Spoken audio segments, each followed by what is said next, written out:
Hoje é sexta-feira e nós vamos estar concluindo a nossa semana com o assunto de história, né, que é a nossa aula de hoje, falando um pouco mais da construção da República Brasileira depois do fim do Império lá de Dom Pedro, tá?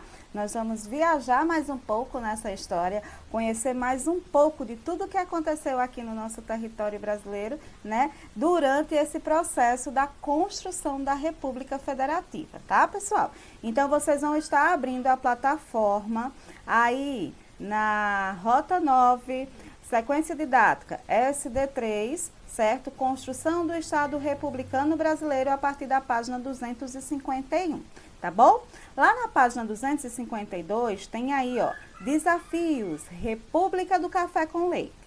Na Primeira República, que ela iniciou lá, né, como Tia Sal já falou para vocês, de 1889, né, e foi até 1930, as famílias ricas e poderosas de cada estado passaram a ter mais influência na política e no governo, né? E é isso aí que a plataforma vai trazer para a gente com alguns textos, com algumas sequenciazinhas para fixar esse conteúdo, né? E a gente conhecer um pouco mais desse momento aí da história.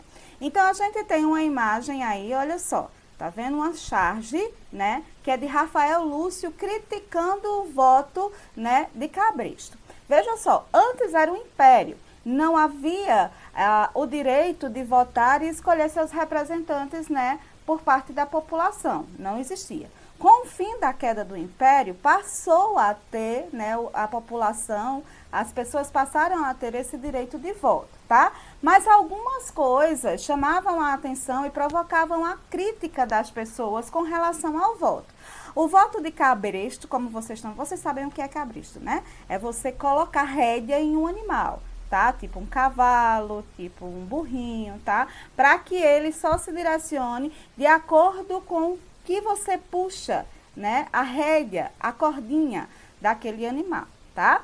Então, quando ele diz voto de cabresto, é porque estão colocando, né? Está sendo imposto aí por alguns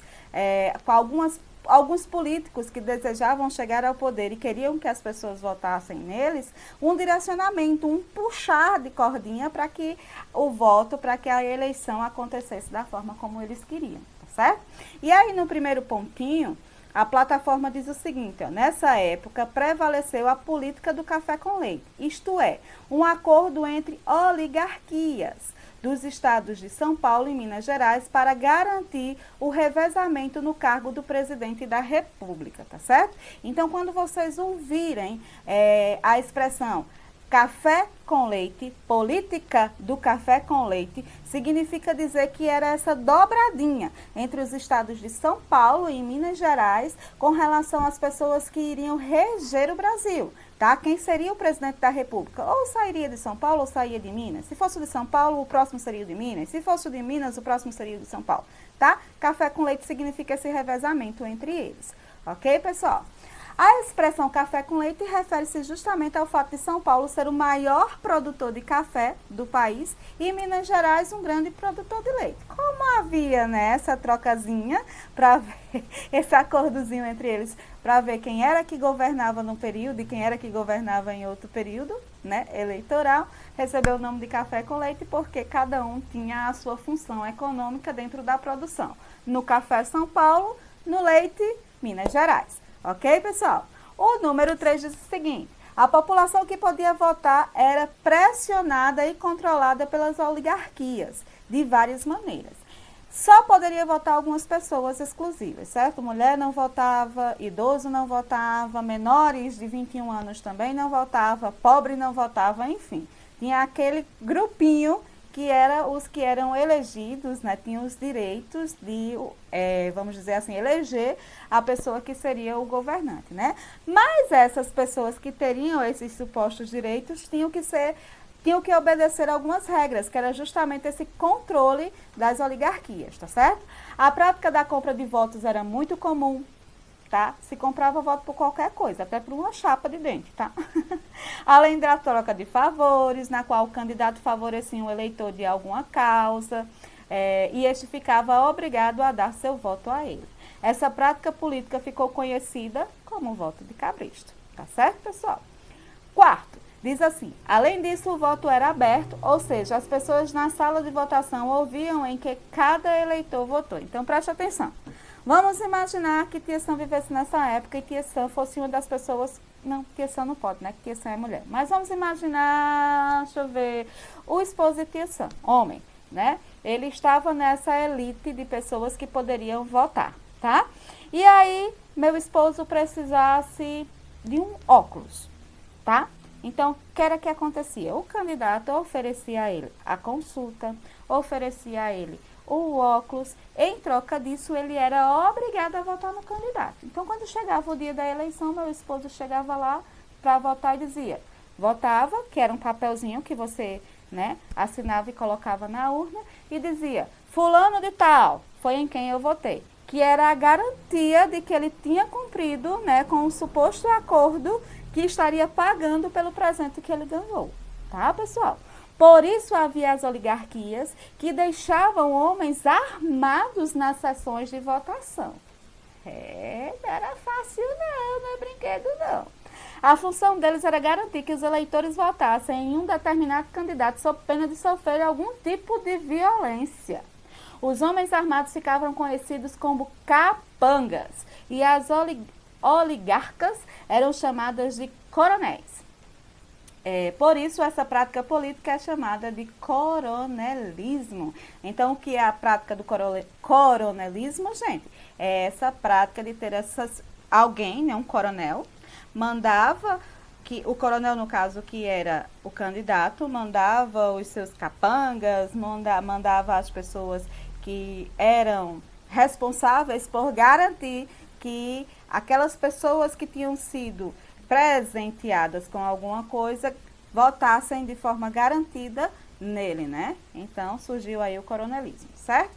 E o número 6 diz o seguinte, agora no caderno produza um dicionário político sobre a Primeira República. Copie as expressões listadas abaixo e construa, junto com os seus colegas e o professor, o significado de cada termo. A gente não vai estar junto nesse momento, né? Mas nada que impeça vocês de fazerem essa atividade. Vocês vão pegar lá o caderninho de vocês, vão copiar as palavrinhas. Lembrando de colocar o cabeçalho, tá, pessoal?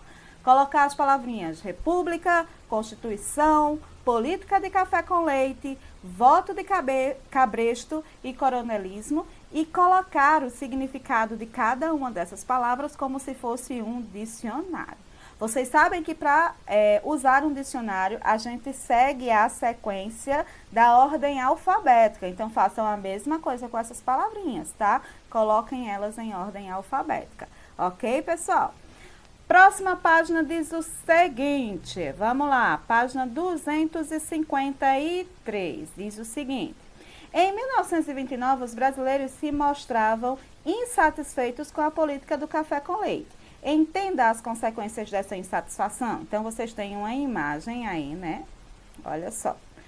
Que são de revolucionários gaúchos amarrando os cavalos no obelisco do Rio de Janeiro. Então, capital federal, né? A capital naquela época não era Brasília, era o Rio, tá certo? Em 1930.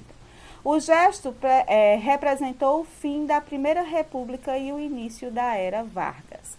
A Era Vargas foi a era em que esse homem que tinha o nome de Getúlio Vargas passou a governar o nosso país como presidente, tá? Mas eu vou falar dele posteriormente. Então, olha só, o rompimento do acordo político entre São Paulo e Minas Gerais por parte do presidente paulista Washington Luiz, que apoiou a candidatura de outro paulista, que era Júlio Prestes, a sua sucessão, criou condições para a ocorrência de uma revolução em 1930. Então, preste atenção. Essa data de 1930 ela é muito importante. Por quê? De 29 até 30 foi quando todas essas movimentações e manifestações ocorreram e causaram, enfim, o fim da prática, né, da política do café com leite. São Paulo rompe, acaba com um acordo com Minas Gerais, tá certo? Quem provoca o fim desse acordo é esse presidente de São Paulo, né, esse presidente paulista, Washington Luiz, né? Por quê? Porque ele passa a apoiar a candidatura de outro paulista, que é o Júlio Prestes, certo? E toda essa movimentação leva ao fim da política do café com leite, tá? E um dos registros desse momento é essa imagem aí que a plataforma trouxe para vocês, tá certo? Então, olha só. Olha essa outra imagem aí também da Revolução de 1930. Nós temos aí populares do município do Rio de Janeiro comemorando a vitória do movimento que marcou o fim da Primeira República de 1930. Então, políticos do estado do Rio Grande do Sul, Minas Gerais e da Paraíba uniram-se para impedir a posse de Júlio Prestes na presidência da República. Havia aquela vamos dizer assim, aquela panelinha, né, vinda lá de São Paulo, que queria que o Júlio Prestes fosse presidente. Mas aí a população desses estados aí, Rio Grande do Sul, Minas Gerais e a Paraíba, não quiseram que isso acontecesse, não. Então, há um outro movimento, tá certo? Uma outra, vamos dizer, reivindicação para impedir que Júlio Prestes viesse a ser presidente do país, tá certo? E aí, pessoal, o que é que aconteceu? O gaúcho Getúlio Vargas, que eu falei para vocês anteriormente, liderou essa revolução, tá? Expulsando o presidente do cargo. E o que foi que aconteceu? Quem foi que assumiu o cargo? Ele mesmo, né? O Getúlio Vargas. Ele ficou no poder de 1930 até 1945, ou seja, Getúlio Vargas ficou na presidência por 15 anos, pessoal. Isso mesmo. As pessoas apoiaram Getúlio Vargas, tá certo? Ele se tornou tipo um herói, né, para a população brasileira, né? E esperavam o fim do voto de cabresto, que isso parasse, que não houvesse mais essa compra de votos, né? O maior desejo naquele momento era construir uma república que representasse em todos os grupos da população brasileira, ou seja, não houvesse separação, não houvessem direitos diferenciados para o povo brasileiro. Ok, pessoal? Então, foi um momento muito marcante da história brasileira, um momento que vocês vão estudar muito durante os próximos anos, né, nessa disciplina, né, e vocês têm que ter na cabecinha de vocês como foi que tudo isso se desenrolou, tá? Então, Getúlio Vargas governou o Brasil de maneira provisória até 1934, certo? Leia como foi sua trajetória. Então, nós temos aí um radinho, gente, muito antigo. Por quê? Por que a plataforma botou a imagem desse rádio? Porque era o meio de comunicação mais usado, mais assistido, mais ouvido daquela época, tá? Toda essa movimentação política, revolução, tudo o que acontecia no nosso país, desculpa, era noticiado pelos rádios daquela época, tá certo? Então, o aparelho de rádio era usado, né, desde dos primórdios aí, desse momento brasileiro, até, vamos dizer assim, o início da república que nós temos hoje, né? Veio aí, né, a internet para trazer novos movimentos tecnológicos, mas durante muito tempo o rádio foi uma arma usada para manter as pessoas sabendo de todas as informações que aconteciam aqui no nosso país, tá? Então, em 1934, né, o Getúlio Vargas foi eleito indiretamente, né? Não houve a presença de votos, né, para presidente. O voto de cabresto não existia mais, porque uma nova Constituição elaborada em 1934 estabeleceu o voto secreto. Foi nesse momento aí, né, que o voto de cabresto acabou, né? As pessoas não eram mais obrigadas a estarem ali dizendo em quem ia votar, com medo de serem agredidas por pessoas armadas que ficavam nas sessões, né, eleitorais naquela época. Ok, pessoal? O número 2 diz o seguinte: diz que tudo parecia caminhar muito bem para a normalidade democrática, ou seja, os eleitores poderiam escolher nas urnas o próximo presidente do Brasil, sem influências e sem ameaças.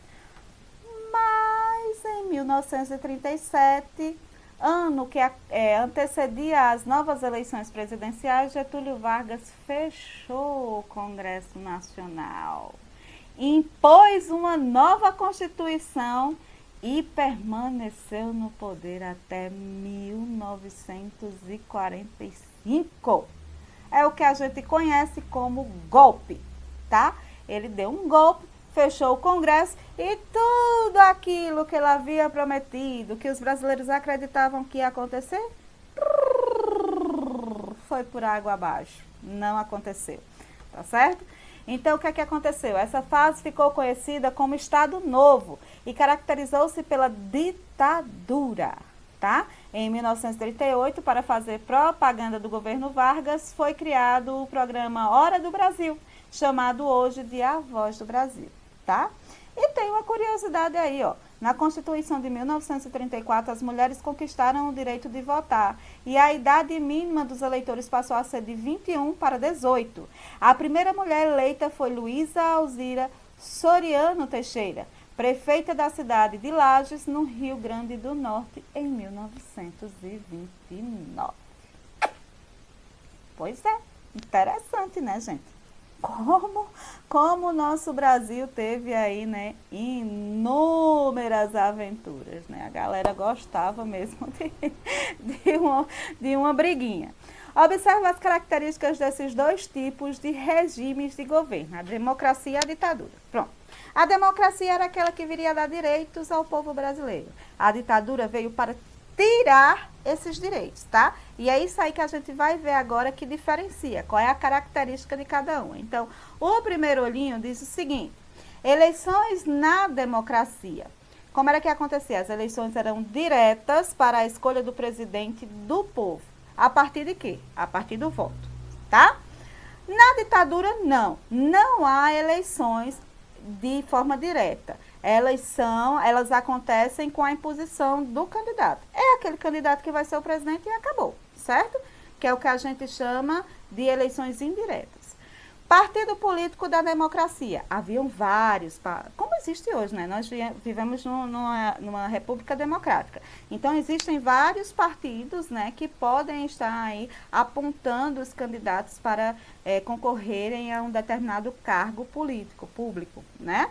Já na ditadura, não. É apenas um partido político. E ele é quem diz quem vai ser o candidato, tá?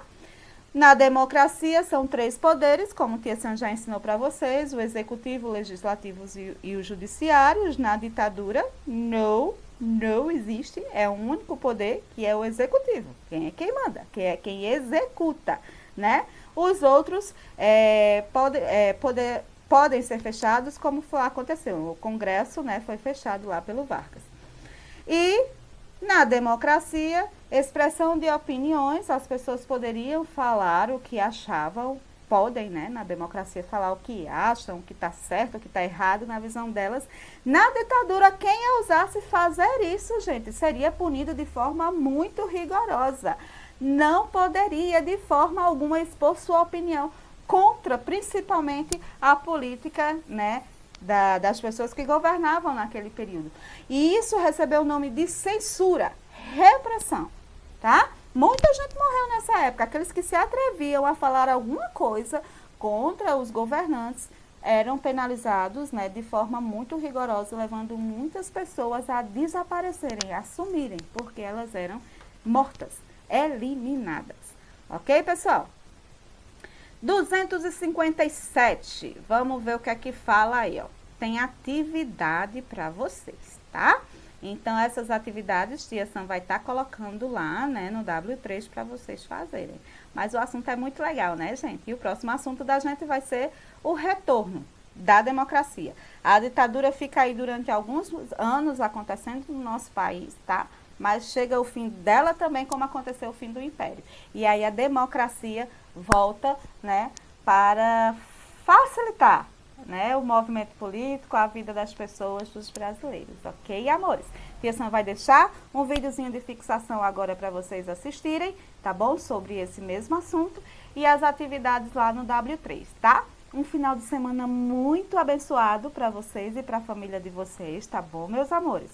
Quem não fez as atividades da plataforma tem até hoje, tá? Até umas 5 horas da tarde, Tia Sam tá recebendo as atividades atrasadas para poder fechar, né, a nota qualitativa de vocês. Então, quem não fez, olha aí, uma oportunidade de ouro de estar colocando tudo em dia. Tá bom, meus amores? Um beijo grande para vocês e até a próxima aula.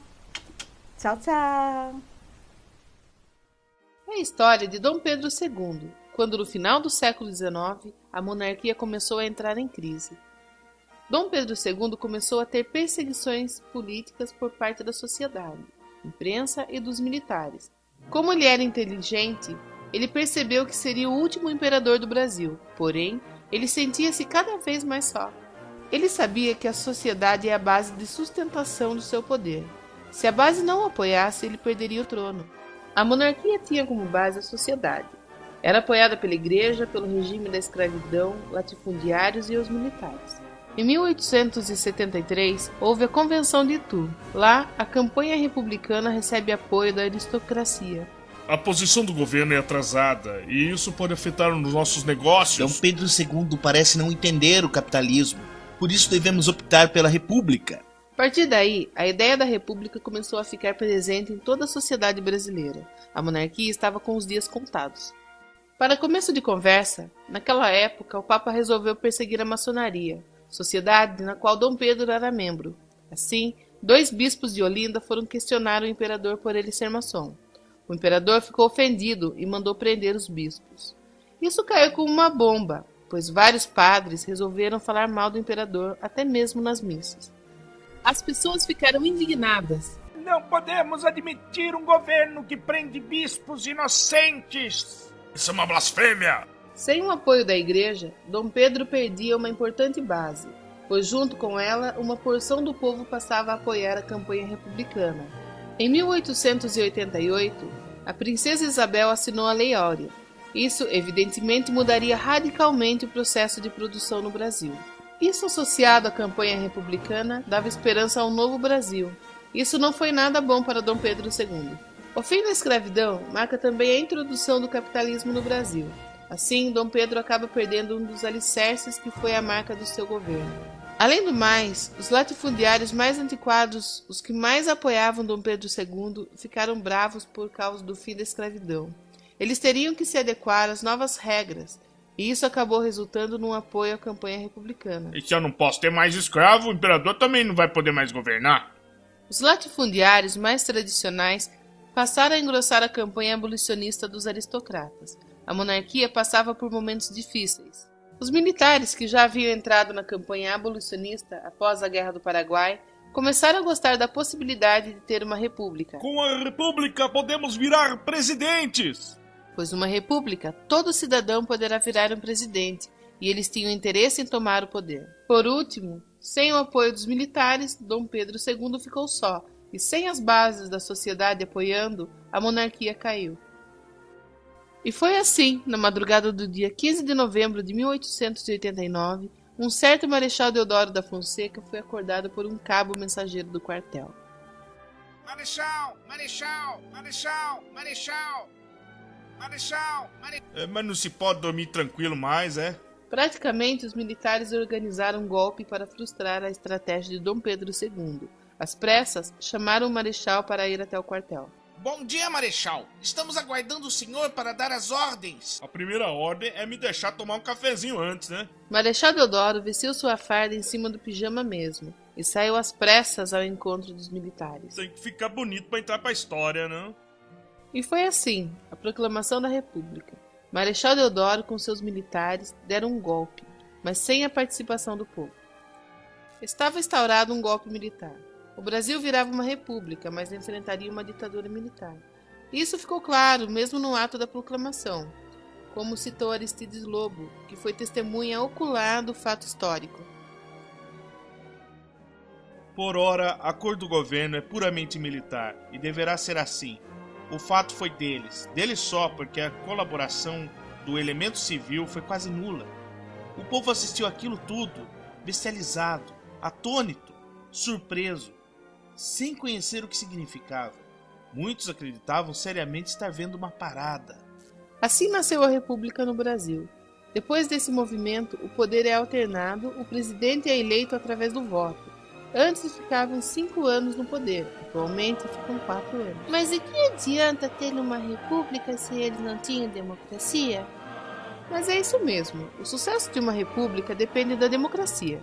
Por isso, nós temos que votar para presidente, senadores, deputados federais e estaduais, governadores do estado, prefeito das cidades e vereadores. E sempre devemos zelar por nossa democracia. Devemos evitar que o nosso país volte a viver uma ditadura. Assim, cabe cada um de nós exercermos o nosso papel de cidadão e ter consciência política.